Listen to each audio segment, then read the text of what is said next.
3, 2, 1 podcast Visip Unjani perdana dimulai. Oke, ini sebelum saya menyapa semua yang ada di studio maupun yang sedang menyaksikan di rumah, ini saya mau nanya dulu sama bintang tamu saya yang pada hari ini spesial sekali, Pak. Jadi gini, karena ini adalah podcast episode pertama kita, kita ini belum punya sapaan untuk para pendengar yang ada di rumah. Kira-kira saya punya beberapa pilihan, jadi Bapak boleh pilih kira-kira akan jadi seperti apa ya. Yang pertama, apakah teman-teman Visip? Yang kedua, apakah sobat Visip? Yang ketiga, Visipers atau anak jenderal? Oke, itu nggak perlu yang terakhir ya, Pak ya, anak jenderal ya. Oke, kalau begitu teman-teman Visip, sobat Visip atau Visipers? Visipers. Oke, berarti ini episode perdana. Ini spesial langsung sama tamu kita spesial pada hari ini. Sapaannya adalah Visipers. Baik, ini semuanya sudah siap ya? Baik, kalau gitu langsung saja saya buka. Hai Visipers, saya Raudia Tuzara dan perasaan saya pada hari ini luar biasa senang sekali karena saya sudah berada di tengah-tengah ruangan, di tengah-tengah studio yang luar biasa nyaman. Ini saya pikir beres syuting ini saya kayak nge-post di sini aja kali karena nyaman sekali, Pak.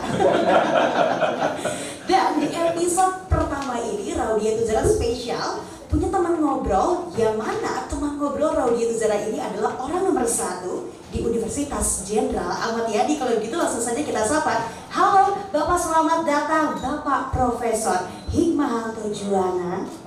Selamat datang juga, selamat datang ya. Terima kasih. Saya mau bilang apa? Bapak yang harus tetap sayang ya. Bapak bagaimana Bapak, kabarnya sehat? Sehat, alhamdulillah. Sehat, Bapak selalu bugar saya lihat Pak. Amin. Kan sudah umur, jadi harus sudah menjaga stamina. Oh betul sekali ya. Nih, kalau misalnya pasti teman-teman yang ada di studio maupun yang ada di rumah di Visipers, ini Bapak ini sudah tidak mungkin nggak asing lagi gitu, karena Bapak ini, Bapak Profesor Hikmahanto Juwana merupakan seorang akademisi hukum Indonesia dan juga beliau merupakan guru besar hukum internasional di Fakultas Hukum Universitas Indonesia dan juga saat ini menjabat sebagai rektor Universitas Jenderal Ahmad Yani yang kurang lebih Bapak sudah menjabat selama 2 tahun ya? Hampir 2 tahun. Hampir 2 tahun. Ini dari sekian banyak kegiatan Bapak, pekerjaan Bapak di luar sana, saya akan highlight ini 2, yaitu Bapak sebagai rektor di Unjani yang mana kampusnya ini ada di Cimahi, Pak. Betul. Dan juga kegiatan Bapak sebagai guru besar di Fakultas Hukum Universitas Indonesia. Saya penasaran, Bapak ini gimana sih Pak memanage waktunya, di mana kegiatan Bapak ini 2 kota yang lumayan jauh Pak? Ya, kalau soal memanage waktu memang saya coba supaya paling tidak 1 minggu itu saya ada 3 hari ada di Universitas Jenderal Ahmad Yani. Oke. Nah, biasanya saya hari Jumat ada di Jakarta, hari Senin ada di Jakarta. Karena banyak juga masih mereka-mereka yang meminta saya untuk tampil di seminar, kebetulan ada di Jakarta, atau misalnya masuk ke studio televisi gitu ya. Jadi saya tetap akan ada di situ. Tapi kadang-kala sedang di Cimahi tiba-tiba ada panggilan ke Jakarta. Sekarang nggak ada masalah sekarang, Rau. Cuma 2 jam aja. Ya, jadi 2 jam kita ke ke Jakarta. Ibaratnya kalau di Jakarta macet tuh biasa 2 jam. Jadi nggak ada masalah. Jadi kita buat seefisien mungkin. Dan selama di mobil kan kita juga bisa bekerja. Betul. Menulis, memikirkan sesuatu, bahkan juga kalau jadi rektor harus mendisposisi dan lain sebagainya. Jadi menurut saya justru ya seperti inilah zaman sekarang ini, di mana teknologi ada di sekitar kita dan perlu kita manfaatkan semaksimal mungkin. Berarti Bapak, cara memanage waktu Bapak antara pekerjaan Bapak yang ada di Cimahi sebagai rektor Unjani dan juga pekerjaan Bapak di kota lain atau di Jakarta juga Depok, ini adalah memang Bapak menjadwalkan di hari-hari tertentu Bapak harus ada di sini dan hari selanjutnya ada di sana, dan juga Bapak memaksimalkan bekerja lewat digital saat ini ya Pak ya. Betul. Kalau begitu saya juga penasaran tentang Bapak sebagai rektor di Unjani ya Pak ya. Ini nih Pak, jadi beberapa waktu yang lalu ini lagi ramai info mengenai kalau Kepala Staf Angkatan Darat kita yang sebelum sekarang, yaitu Bapak Jenderal TNI Andika Perkasa, ini menginisiasi Pak Unjani menjadi kampus yang disebut Smart Military University. Nah, bagaimana pendapat Bapak, atau kiat-kiat kebijakan Denyu Unjani dalam rangka mengarah menuju the Smart Military University. Iya, jadi terus terang ya, pada waktu saya diundang oleh Pak Kasat ketika itu Jenderal Andika Perkasa untuk hadir di kantor beliau dan meminta saya untuk menjadi rektor di Universitas Jenderal Ahmad Yani. Tadinya sebelum ketemu itu saya pikir, waduh, ini berat juga nih ke Cimahi. Saya sering ada di Jakarta, saya kan harus meninggalkan banyak hal kan gitu ya. Tapi saya terkesima ketika beliau menceritakan visi beliau terhadap Universitas Jenderal Ahmad Yani. Memang beliau ini kan meskipun seorang jenderal tapi visi pendidikannya sangat luar biasa. Lalu beliau mengatakan pada saya, Prof, saya minta tolong nih Prof, katanya, bagaimana Universitas Jenderal Ahmad Yani ini bisa besar? Ya, kita harus bisa mengejar ketertinggalan kita. Ya. Lalu saya katakan, oke, siap Jenderal.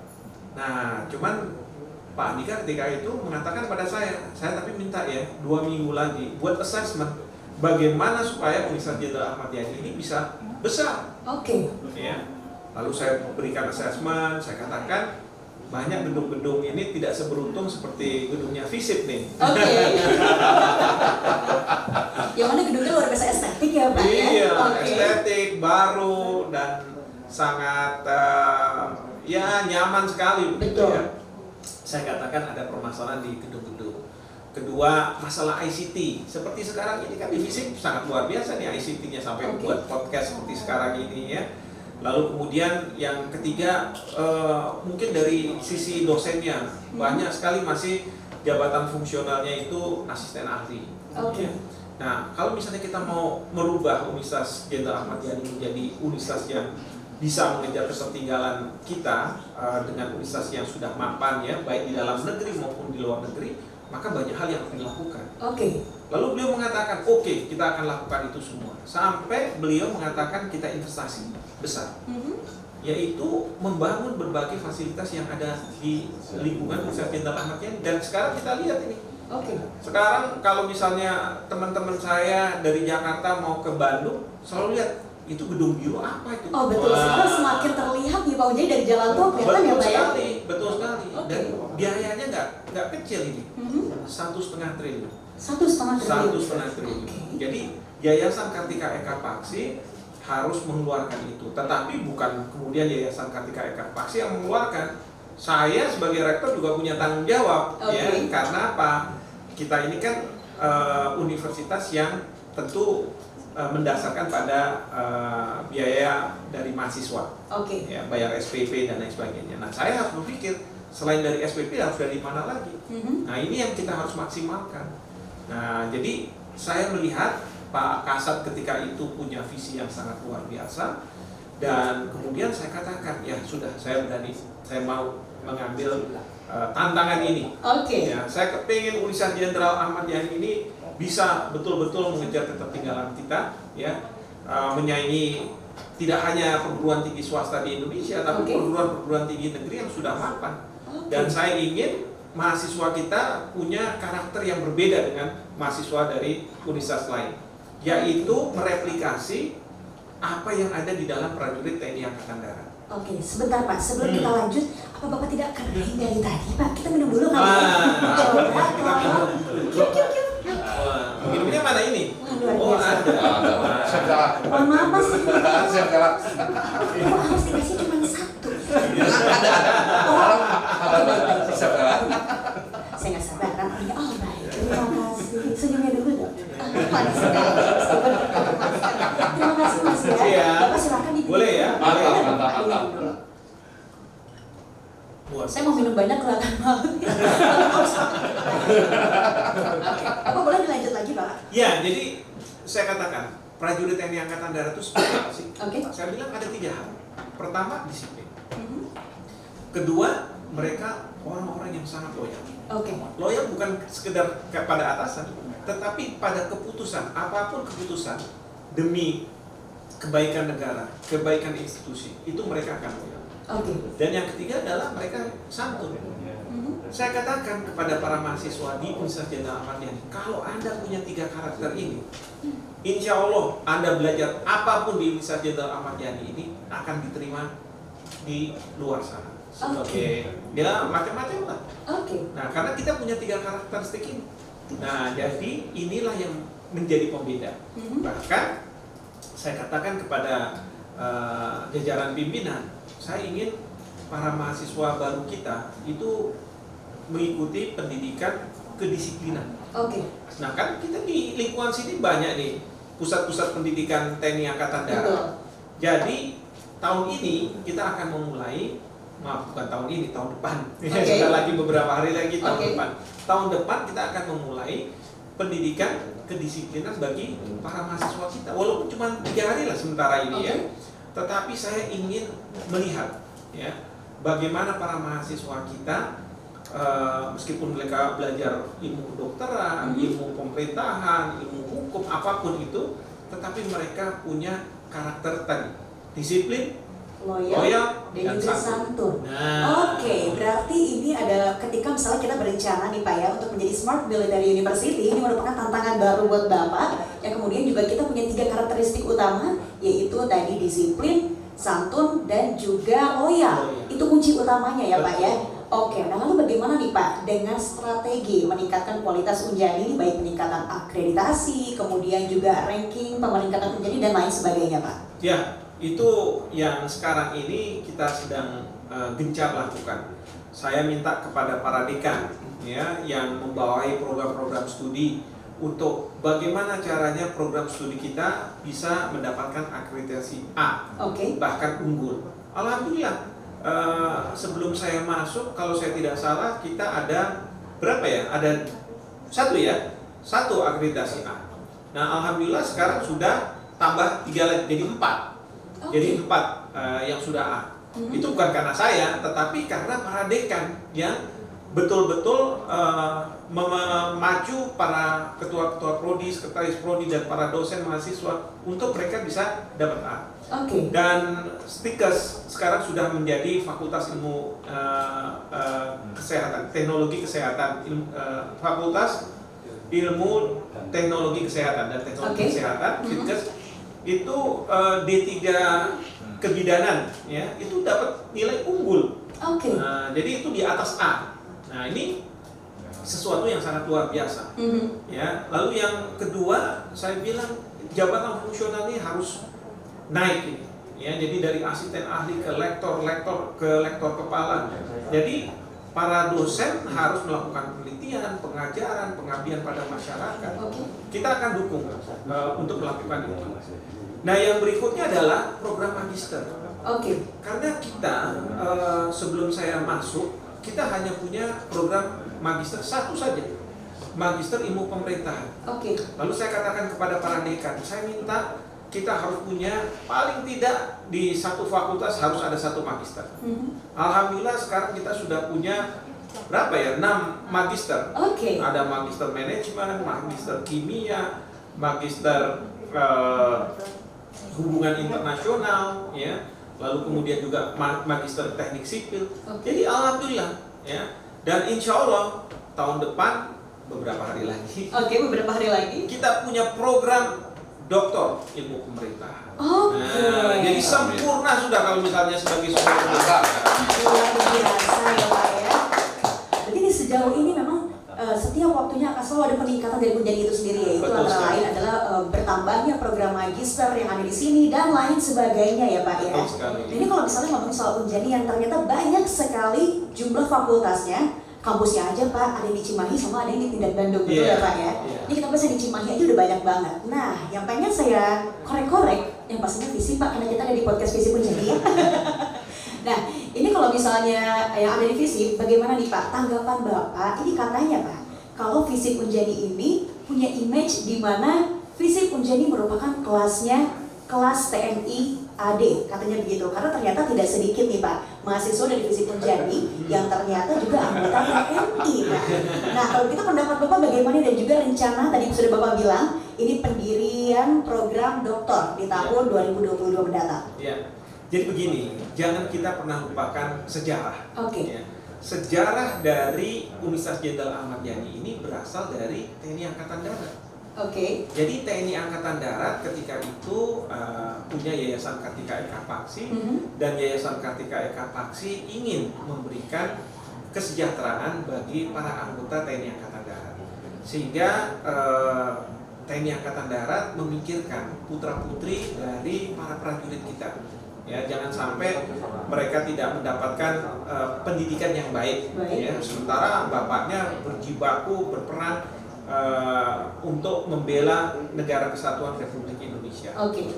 Nah, dari situ yang tadinya para mahasiswa kita adalah kebanyakan mereka putra-putri dari TNI Angkatan Darat, lalu membuka kesempatan untuk mereka-mereka yang tidak punya latar belakang Angkatan Darat lah, misalnya dari orang tuanya, itu juga bisa masuk. Akhirnya banyak juga masuk, minat mereka masuk ke sini.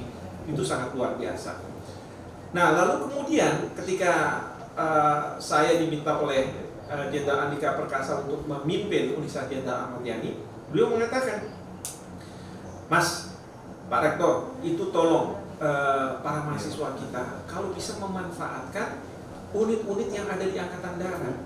Misalnya kita punya fakultas teknik, itu kan ada teknik elektro. Mereka kan bisa kerjasama nanti on the job training di institusi-institusi Angkatan Darat yang membidangi masalah itu. Nah, atau misalnya yang sipil ke ZENI mungkin, dan lain sebagainya. Bahkan yang selama ini sudah terjalin adalah mahasiswa kita untuk mendapatkan pengalaman praktek kedokteran itu di Rumah Sakit TNI Angkatan Darat. Iya, Rumah Sakit Dustira. Ya, bahkan RSPAD juga beliau katakan silahkan dimanfaatkan. Nah, jadi ini kedekatan yang sangat luar biasa. Lalu kemudian saya mengatakan, kan para prajurit TNI Angkatan Darat kita juga perlu dong mereka memperoleh pendidikan yang lebih tinggi. Nah, kalau mereka memang kalau bertugas di perbatasan, di tempat-tempat yang terlalu jauh katakanlah dari kota, mungkin mereka tidak bisa mengenyam pendidikan tersebut. Nah, lalu saya katakan sama Bapak Kasat, Pak Kasat boleh nggak kalau misalnya beliau-beliau juga bisa mengenyam pendidikan kita, dengan apa? Dengan kita investasi besar di bidang ICT, ya kan, Information Communication Technology. Maka di situ kata smart itu muncul di situ, karena kita ingin melayani para prajurit TNI Angkatan Darat kita, baik itu Tamtama, Bintara, Perwira, yang mau mendapatkan pendidikan yang lebih tinggi. Dan alhamdulillah banyak yang ikut. Jadi di sini di Universitas Jenderal Ahmad Yani ada mereka yang sipil, ada mereka yang memang TNI aktif. Ada juga yang purnawirawan, ya. Yang sipil ada yang putra-putri dari keluarga besar Angkatan Darat, tapi ada juga yang betul-betul sipil. Ya, tapi saya yakin mereka semua di sini ada, selain mereka nanti mempelajari berbagai ilmu pengetahuan yang ada di sini, adalah itu tadi, jiwa nasionalisme yang tinggi. Nah, itu yang kita harapkan mereka yang datang ke sini adalah mereka-mereka nantinya mempunyai nasionalisme yang tinggi. Baik, luar biasa sekali paparannya ya. Jadi kayak promosi saya. Tapi hebatnya hostnya gitu kan, memancing-mancing ya, akhirnya keluar semua. Ya. Tapi terima kasih loh ini diberi kesempatan untuk mempromosikan Universitas Jenderal Ahmad Yani, dan tentu saya berharap kepada para calon mahasiswa baik S1, S2 maupun S3 yang mau belajar, jangan lupa ke Universitas Jenderal Ahmad Yani.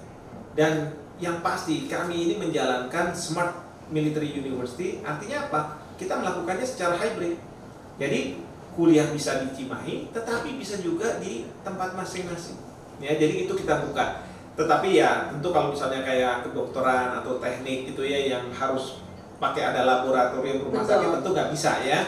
Tetapi kita ingin bahwa pendidikan ini bisa menjangkau seluruh rakyat di Indonesia. Baiklah, ini semoga semua rencana-rencana segala pembangunan yang sedang berlangsung di Unjani semua dilancarkan, dimudahkan sesuai dengan rencananya ya Pak ya.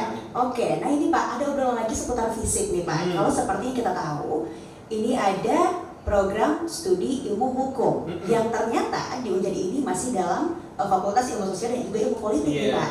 Nah kalau begitu nih Pak, bagaimana nih rencana pendirian Fakultas Hukum sehingga prodi hukum ini kemudian akan meningkat menjadi Fakultas Hukum dan juga pembangunan gedung Fakultas Hukum pada tahun 2023? Iya, ini sangat personal nih untuk saya nih, Oke. karena saya berlatar belakang hukum. Ya. Karena tadinya ada di Bandung prodi hukum ini. Oke. Waktu saya lihat, waduh saya nangis saya bilang. Oke. Untuk nggak dilihat sama Pak Hotman Paris Utapea, saya dimaki-maki sama beliau. Jadi waktu itu saya lihat, aduh ini prihatin sekali kampus yang ditempati oleh prodi hukum. Lalu saya katakan ke Pak Dekan Fisip, udah harus pindahkan ke Cimahi. Oke. Lalu waktu itu konsepnya adalah, wah nanti mahasiswa pada demo, pada protes. Enggak, saya bilang, kalau yang demo sama protes ketemu sama saya. Seperti gitu Pak. Iya, soalnya saya kepingin bahwa mahasiswa-mahasiswa hukum kita punya kebanggaan terhadap alma maternya, Oke. ya, terhadap Universitas Jenderal Ahmad Yani. Akhirnya dipindah ke sini. Alhamdulillah kita ini sebenarnya Fakultas Hukum berdiri kira-kira 5 tahun yang lalu ya, 5 tahun yang lalu dan sudah menghasilkan sarjana hukum Oke. sekarang ini dan minatnya luar biasa. Sampai semester kemarin kita terima itu bisa sampai 100-an lebih. Oke. Ya, 100-an lebih. Lalu saya katakan, di mana-mana sekarang orang kepingin belajar hukum, ya. Kenapa saya ketika menjadi rektor Universitas Jenderal Ahmad Yani, ya tidak kemudian juga turut membesarkan prodi hukum ini. Oke. Nah, di situ saya mengusulkan kepada Yayasan Kartika Eka Paksi agar kita mendirikan Fakultas Hukum. Oke. Mereka prinsipnya setuju, ya. Cuman sekarang masalahnya gedungnya masih belum ada. Nah, tapi di dalam rencana ke depan memang akan ada gedung Fakultas Hukum. Oke. Jadi insya Allah prodi hukum yang ada di dalam FISIP ini akan menjadi Fakultas Hukum. Oke, akan berdiri sendiri menjadi Fakultas Hukum ya, Akan Pak, ya? berdiri sendiri menjadi Fakultas Hukum. Oke. Dan mudah-mudahan nanti minatnya juga banyak dan saya berharap para prajurit TNI Angkatan Darat khususnya polisi militer ya yang bintara-bintara semua menjadi sarjana hukum. Oke. Karena mereka jadi penyidik harus jadi sarjana hukum ya, nggak boleh kalah sama Betul. polisi-polisi ya kan. Oke. Kalau polisi kan menjadi penyidik harus sarjana hukum gitu ya. Betul, betul. Nah, seperti itu ya. Oke, ini saya jadi nggak sabar deh kalau misalnya Fakultas Hukum ini sudah berdiri, apakah saya S1 lagi hukum di sini? Biar tetap fokus di sini maksudnya. Tapi, Raul, saya mau cerita nih sedikit. Kenapa Pak? Saya punya rencana dan punya ide Oke. bahwa mahasiswa yang ada di Universitas Jenderal Ahmad Yani kalau bisa mereka punya 2 sarjana ketika nanti lulus. Oke. Nah, misalnya mengambil hubungan internasional atau ilmu pemerintahan dengan hukum. Jadi SIP dan SH. Oke. Kira-kira seperti itu. Karena kalau di luar negeri udah biasa nih, istilahnya dual degree. Oke. Ya. Nah, tapi di Indonesia belum ada. Jadi kemarin saya sempat ketemu sama Pak Dirjen Dikti sama Direktur Pendidikan dan di Dikti itu saya Oke. katakan, Pak, kita harus mulai nih Pak. Jangan sampai ketinggalan di luar negeri. Oke. Ya, jangan sampai calon mahasiswa kita di Indonesia akhirnya pergi ke luar negeri karena kita tidak bisa menawarkan hal yang seperti ini. Oke. Nah, jadi saya katakan kita harus punya. Jadi bisa aja nanti mahasiswa fakultas kedokteran dia jadi sarjana kedokteran, esket, tapi juga jadi sarjana hukum juga. Oke. Nah, sebelum masuk ke profesi dokter misalnya, sarjana teknik juga misalnya sarjana ilmu pemerintahan, gitu kan. Jadi kita akan membuat universitas ini untuk ya banyak mempelajari sesuatu dan Oke. menampung mereka-mereka yang haus terhadap ilmu. Oke, berarti di Unjani ini harapannya menjadi wadah yang tepat ya untuk para calon-calon mahasiswa untuk bisa menuntut ilmu tanpa batasan. Jadi misalnya Betul. seperti contohnya 2 degree ini kalau saya sebenarnya minat ya Pak ya. Tapi dipikir-pikir ini gelar saya 1 aja agak mikirin setiap hari Pak. Iya. Tapi gini, kan Iya, harus belum ya, Pak, ya? udah dua-duanya 144 SKS, ya kan? Jadi ada yang di sini pilihan, tapi di sana wajib. Ya. Di sana wajib, di sini jadi pilihan. Nah, gitu. betul, Pak. Jadi dalam waktu 5 tahun tanpa migrain bisa lulus. Maksudnya Oh betul ya Pak ya? Iya. Kalau begitu tak akan saya akan pikirkan lagi ya Pak ya. Oke, kalau tadi kita udah ngobrolin soal kampus, Iya. fisip juga Pak. Iya. Gimana kalau misalnya sekarang kita ngobrolnya yang lebih ringan-ringan sedikit, nggak apa-apa ya Pak ya? Silakan. Kalau saya ini Pak, kalau saya ini penuh dengan rasa penasaran dan juga kekepoan. Iya, iya. Jadi nih Pak, saya ini adalah satu dari ribuan followers Bapak di Instagram. Waduh. Dan saya lihat-lihat nih Pak, postingan Bapak ini selain Bapak suka memposting kegiatan bekerja Bapak ini ternyata tidak sedikit suka posting kegiatan hobi olahraga Bapak. Nah, itu Oke. dia. Boleh dong Pak ceritain nih untuk visipers yang ada di studio maupun yang sedang menyaksikan di rumah, kegiatan Bapak nih, hobi Bapak olahraga ini seperti apa sih Pak? Olahraga itu untuk saya sesuatu yang sangat penting. Oke. Karena suatu ketika saya itu pernah mempunyai bobot badan itu sampai 100 kilo. Oke. Dan banyak sekali penyakit.